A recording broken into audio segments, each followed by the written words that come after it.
Nah, kelihatan kan putih-putih tuh. Nah, nih lagi tuh putih-putih bro ya.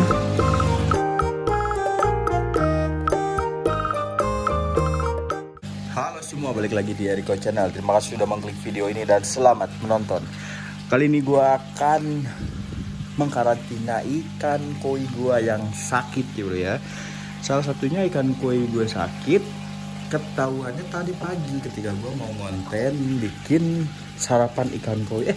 Ternyata ada salah satu ikan koi gua itu berada di dasar kolam saja ya bro ya. Nah ini gua liatin, nah itu nggak begitu jelas ya bro ya, tapi itu nah itu berada di dasar kolam. Itu menunjukkan bahwa ikan koi itu sedang tidak baik-baik saja ya bro ya, sedang sakit. Makanya gue langsung siapin karantinanya ya bro ya. Ini gue akan karantina di akuarium, gue akan siapin dan gue akan angkat ikan yang berada di dasar kolam itu ya bro ya. Karena ikan-ikan lain itu berenang di atas permukaan semua pada sehat. Cuman ada satu yang itu, nah itu tuh di bawah, nah itu berada di dasar kolam ya bro ya. Jadi akan gue angkat, gue karantina dan akan gue obatin ya bro ya.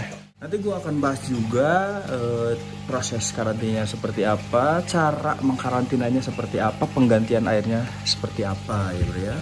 Lu tonton aja videonya sampai selesai biar lu paham, lu ngerti. Jadi nggak setengah-setengah, lu pahaminya. Nanti gue jelasin semua ya. Dan mungkin nanti gue juga akan bikin video setelah ikannya sembuh ya bro ya. Jadi gue akan berusaha menyembuhkan ikan ini dulu ya bro ya. Yang lainnya aman sih, pada sehat-sehat semua. Malah gue nggak kepikiran ada ikan gue yang sakit. Tadi pagi gue bangun ke kolam, gua mau bikin short video, ada yang sakit. Nah kayak gitu ya bro ya. Oke, ikutin terus ya bro ya. Nah ini yang gua siapkan untuk mengkarantina ikan koi ya bro ya. Gua menggunakan akuarium karena ikan koinya nggak terlalu besar, ini maksimal ukuran 35 cm, masih bisa dikarantina di akuarium ya bro ya. Nah gua pakai media filter ya untuk menyaring kotoran atau lendir yang berpenyakit yang dikeluarkan oleh ikan koi ya bro ya. Banyak juga teori yang menyebutkan bahwa mengkarantina ikan koi itu tidak harus menggunakan media filter. Nah tapi ini adalah kebiasaan gua yang gua pelajari sudah lama. Ketika mengkarantina ikan koi itu gua menggunakan filter ya. Nah, ini pompa biasa aerasi. Nah ini gua akan isi air dulu ya bro ya, baru nanti gua ambil ikannya. Nah ini udah siap, tempat karantinanya udah gua isi air. Pompa sudah nyala, aerasi sudah nyala juga ya bro ya. Tinggal gua angkat ikannya. Ini gua tunjukin dulu ikan yang sakitnya ya bro ya. Nih, nah ini yang tadi pagi ketahuan mojok atau diam aja di bawah di dasar kolam ya bro ya. Nggak berenang ke atas permukaan gitu ya bro ya. Nah ini ikannya bro ya. Ini penampakan ikannya ya bro ya. Kita akan teliti atau kita akan cross check bagian mana yang terindikasi ada penyakitnya ya bro ya. Oh ini nih dari punggung nih. Nah kalian bisa lihat kan ada urat-urat merahnya. Nah terus di bagian sirip kanan tuh. Nah itu ya bro ya. Gua nggak pegang ikannya karena gua takut kena pelanggaran dari YouTube ya, karena banyak teman-teman gue itu pegang ikan atau ngangkat ikannya itu malah kena pelanggaran ya bro. Jadi gue nggak lakukan itu, tapi udah dipastikan ikan ini sakit karena tidak berenang di atas permukaan dan dia diam saja di dasar kolam ya. Jadi gue angkat dan gue cek juga, ternyata ya ada merah-merah pada bagian punggung dan siripnya, ada seperti jamur ya. Nah nanti gue akan karantina ikan ini dan gue akan share juga cara pengobatannya ya bro ya. Pokoknya insangnya ada putih-putihnya, gue susah nunjukinnya, tapi fix ini insangnya ya bro ya, terinfeksi oleh jamur insang ya bro ya. Jadi harus gue segera obatin karena itu bukan sedikit, karena itu berbahaya sekali kalau telat penanganannya ya bro ya. Nah kelihatan kan putih-putih tuh. Nah nih lagi tuh putih-putih ya bro ya. Nah itu putih-putih. Jadi gua akan obatin untuk jamur insangnya menggunakan FMG ya, anti parasit. Nah gua akan tuang ke sini dan jangan lupa kasih aerasi ya bro ya. Nah udah kasih aerasi, lu tuangin ke sini ya si FMG-nya. Ntar gua buka dulu. Susah emang. Agak sulit emang. Nah, lu kasih satu tutup botolin aja ya. Nah, ya. Kurang lebih satu tutup botol ini untuk bak ukur yang diameter 75 cm ya. Nah, lu kasih ke sini. Nah, Bang, itu direndamnya berapa lama? Nah, jadi untuk perendamannya yang biasa gue lakukan adalah 15 menit ya bro ya. Gak usah lama-lama, 15 menit aja. Nah, kita bentar, gue lagi cocok nih. Nah, set ketinggalan. Nah, jadi lu rendam aja nih ikannya pakai FMG tadi. Langsung lu siapin ini ya. Nah, ini akriflavin. Ini untuk antiseptiknya setelah si jamur insangnya diobatin ya. Jadi jamur-jamurnya nanti kan bakal mati itu. Nah, ketika jamur-jamur insang dan parasit-parasit di di sirip, di punggung atau penyakit yang ada di ikan ini sudah pada matoy, lu siapin ini untuk di karantina ini. Jadi setelah FMG lu pakai akriflavin ya. Sini ya akriflavinnya. Lu masukin ke sini. Nanti setelah ini selesai perendaman, lu pindahin ikannya ke sini dan karantina 2-3 hari, mudah-mudahan ikan sembuh ya. Nanti kita kita follow up terus nih ikannya sembuhnya ya bro ya. Nah, oke, ini prosesnya ya bro ya. Kita lihat bareng-bareng karena di sini gua menginformasikan pengalaman yang gua alami sekarang ya bro ya. Mungkin karena cuaca yang tidak menentu atau kebanyakan pakan juga gua push pakan terus dan parameter air turun, ini penyebab ikan koi gue sakit. Tapi yang paling penting itu lu paham dulu, lu tahu dulu nih ikan koi lu pas sakit terkena penyakit apa. Dan saran gue, lu tenang aja. Jadi pas kayak gue tadi pagi ikannya di dasar kolam aja, lu tenang aja, tinggal angkat, lu cek semua fisik ikannya dan ternyata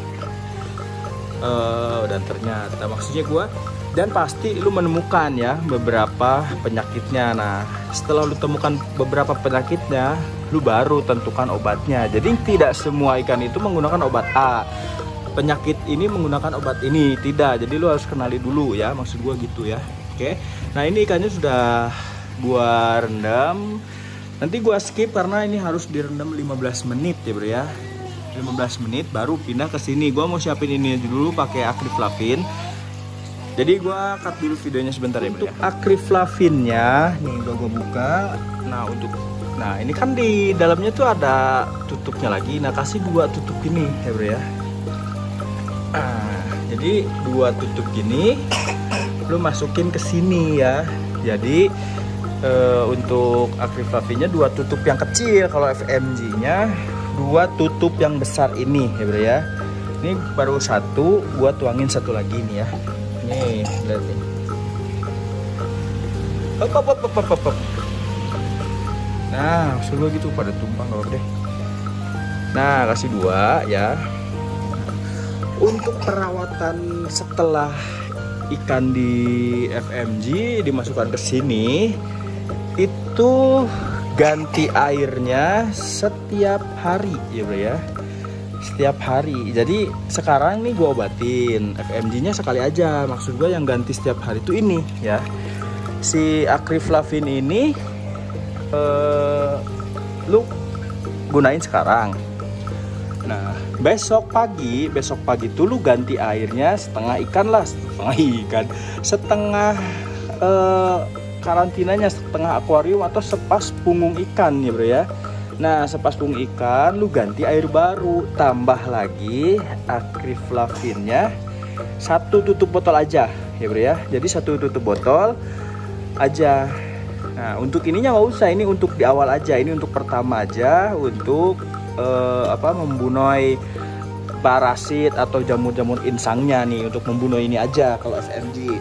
Setelah 15 menit ini biasanya putih-putih atau parasit-parasit ataupun jamur yang nempel pada tubuh ikan koi itu akan pada copot. Biasanya nanti gua cek setelah 15 menit gitu ya. Nah kayak gitu. Nah itu lakukan sampai ikannya sudah benar-benar pulih ya bro ya. Nanti cek ikannya pulih, lu bisa cek insangnya juga karena penyakit ikannya ini insangnya ya bro ya. Lalu cek insangnya, ketika insangnya sudah merah semua, tidak ada putih-putihnya, meskipun biasanya ada patah-patahan ya bro ya. Jadi bentuknya itu kadang setelah terkena jamur insang itu tidak sempurna. Jadi di bagian insang di dalam itu kan garis-garisnya tuh rata. Nah biasanya tuh ada patah-patahan, misalkan putihnya ada beberapa mili, nah itu patahan-patahan, tapi nggak apa-apa. Lalu itu udah sembuh, tinggal numbuhin insang baru aja gitu. Jadi ngeceknya pas lu lihat, oh kok ada patah-patahnya, apa belum sembuh? Enggak, yang penting udah tidak ada putih-putih pada insangnya, itu bisa dinyatakan sembuh. Dan itu bisa dimasukkan kolam besoknya. Jadi misalkan pas hari ini nih, misalkan lu cek, wah insangnya udah merah semua nih, cuman masih ada patahan, ya itu udah bisa masuk kolam, tapi besoknya aja biar dia recovery semalam lagi di karantinanya. Nah kayak gitu ya bro ya. Nah ini ikannya udah dipindahin, udah 15 menit. Gua skip videonya karena lama banget, harus nunggu 15 menit sambil live ya bro ya. Nah jadi ikannya udah dipindahin. Nah ini kondisi ikannya pas masih sakit ya bro ya. Jadi gua karantina dulu. Nanti gua akan update lagi ya, ikan ini sudah sembuh dan mau masuk kolam ya bro ya. Sirip kanannya masih ada putih-putih sedikit. Nah ini bekas rendaman ikan menggunakan FMG selama 15 menit. Nah, lu bisa lihat kan nih, tuh ada putih-putihnya tuh. Nah, putih-putih lendir-lendir dari ikan yang mungkin mengeluarkan penyakit, sudah pada matoy di sini, udah pada dibunuh sama FMG ya bro ya. Nah, ini ikannya udah tinggal di karantina aja. Gua akan tutup, takut ikannya loncat ya bro ya. Ikannya udah di karantina, jadi gua tutup pakai ini. Selalu mau tutup pakai apa aja, yang penting ikannya tertutup biar tenang ya, nggak kaget ketemu orang atau ada kucing yang lewat dia kaget jadi stres lagi ya bro ya. Jadi harus buat ikannya tenang dan nyaman ya bro ya. Jadi gua tutup ini biar nggak keganggu proses karantinanya ya bro ya. Oke, nanti gua lanjut lagi, mungkin gua bikin video setelah dia sembuh, ikan ini sembuh. Nanti gua akan tunjukkan juga insangnya setelah sembuh ya bro ya. Sampai berjumpa di next video dan see you, bye bye.